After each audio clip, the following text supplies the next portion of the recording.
भारतीय स्वतंत्रता के इतिहास में शहीद आजम भगत सिंह, राजगुरु एवं सुखदेव का नाम आदर पूर्वक लिया जाता है, जो अंतिम सांस तक आजादी के लिए अंग्रेजों से टक्कर लेते रहे। 23 मार्च 1931 के दिन भगत सिंह, राजगुरु तथा सुखदेव को लाहौर सेंट्रल जेल में फांसी के तख्ते पर झुलाया गया तो पूरे देश में अंग्रेजों के प्रति रोष की लहर दौड़ गई। फांसी के तख्ते पर चढ़कर पहले तो तीनों ने फांसी के फंदे को चूमा और फिर अपने ही हाथों से उस फंदे को सहर्ष गले में डाल लिया। यह देखकर जेल के वार्डन ने कहा था, इन युवकों के दिमाग बिगड़े हुए हैं, ये पागल है। तब सुखदेव ने उसे यह गीत सुनाया, इन बिगड़े दिमागों में घनी खुशबू के लच्छे हैं, हमें पागल ही रहने दो, हम पागल ही अच्छे हैं। इसी के साथ तीनों क्रांतिकारी फांसी के फंदे पर झूल गए। ये तीनों अद्भुत क्रांतिकारी विचारधारा के अनुयायी थे। तभी तो फांसी लगने से कुछ क्षण पहले तक भगत सिंह एक मार्क्सवादी पुस्तक पढ़ रहे थे, सुखदेव कुछ गीत गुनगुना रहे थे एवं राजगुरु वेद मंत्रों का गान कर रहे थे। जीवन की मस्ती इन्हें डीएवी कॉलेज लाहौर में, गुरुकुल कांगड़ी विश्वविद्यालय हरिद्वार के स्नातक जयचंद विद्यालंकार के विचारों से प्राप्त हुई थी। ये तीनों नौजवान भारत सभा के सक्रिय सदस्य तथा हिंदुस्तान समाजवादी रिपब्लिकन आर्मी के अनोखे वीर थे। तीनों की मित्रता इसलिए भी सुदृढ़ और मजबूत थी क्योंकि उनकी विचारधारा एक थी। राजगुरु ने वाराणसी में विद्याध्ययन करने के साथ साथ संस्कृत भाषा का अच्छा ज्ञान प्राप्त किया था। वहीं रहते हुए धर्म ग्रंथों तथा वेदों का अध्ययन किया तथा साथ साथ लघु सिद्धांत कौमुदी जैसे क्लिष्ट ग्रंथ का अध्ययन किया।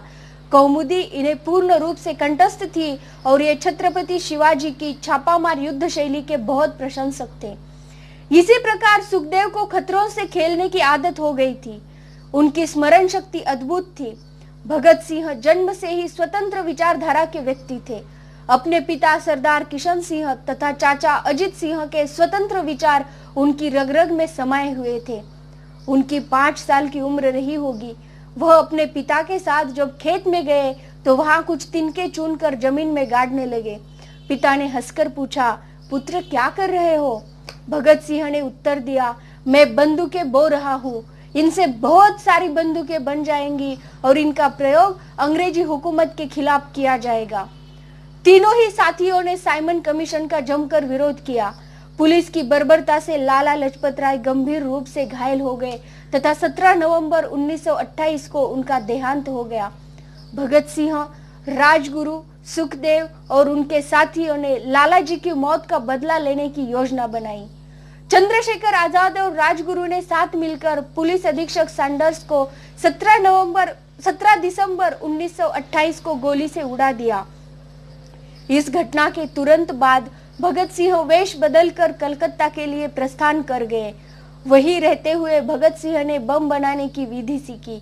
भगत सिंह, राजगुरु और सुखदेव का यह दृढ़ विश्वास था कि पराधीन भारत की बेड़ियां अहिंसा की नीतियों से नहीं काटी जा सकती। इसी कारण भगत सिंह और उनके साथी बटुकेश्वर दत्त ने 8 अप्रैल 1929 को सेंट्रल असेंबली के अंदर बम फेंका। साथ ही विजिटर्स गैलरी में खड़े होकर शांतिपूर्वक पर्चे बांटते रहे, जिन पर उन्होंने अपना उद्देश्य भारत माता की पूर्ण आजादी लिखा हुआ था तथा इनकलाब जिंदाबाद के नारे भी लगाते रहे। उद्देश्य किसी की हत्या करना नहीं था, बल्कि देश की जनता में जागृति उत्पन्न करना था। बम फेंकने के बाद भगत सिंह और बटुकेश्वर दत्त ने खुद को पुलिस के हवाले कर दिया। बम फेंकने के अपराध में भगत सिंह, राजगुरु और सुखदेव को 7 अक्टूबर 1930 को फांसी की सजा सुना दी गई। इसका सर्वत्र विरोध होने के बावजूद 23 मार्च 1931 को लाहौर जेल में भारत माता के तीनों सपूतों को फांसी दे दी गई और पुलिस ने उनकी लाशों को रात्रि के समय फिरोजपुर में जला दिया। सारे देश में शोक की लहर दौड़ गई तथा इन शहीदों के बलिदान पर 23 मार्च को शोक दिवस के रूप में मनाया गया। भगत सिंह, राजगुरु और सुखदेव के असीम देश प्रेम एवं बलिदान से नवयुवकों को तथा क्रांतिकारियों में राष्ट्रीय चेतना का तीव्रता से संचार हुआ।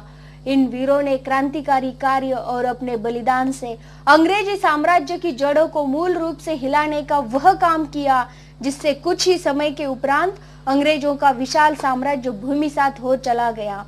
आज इन वीरों की शहीद दिवस पर इन वीरों को कोटि कोटि नमन।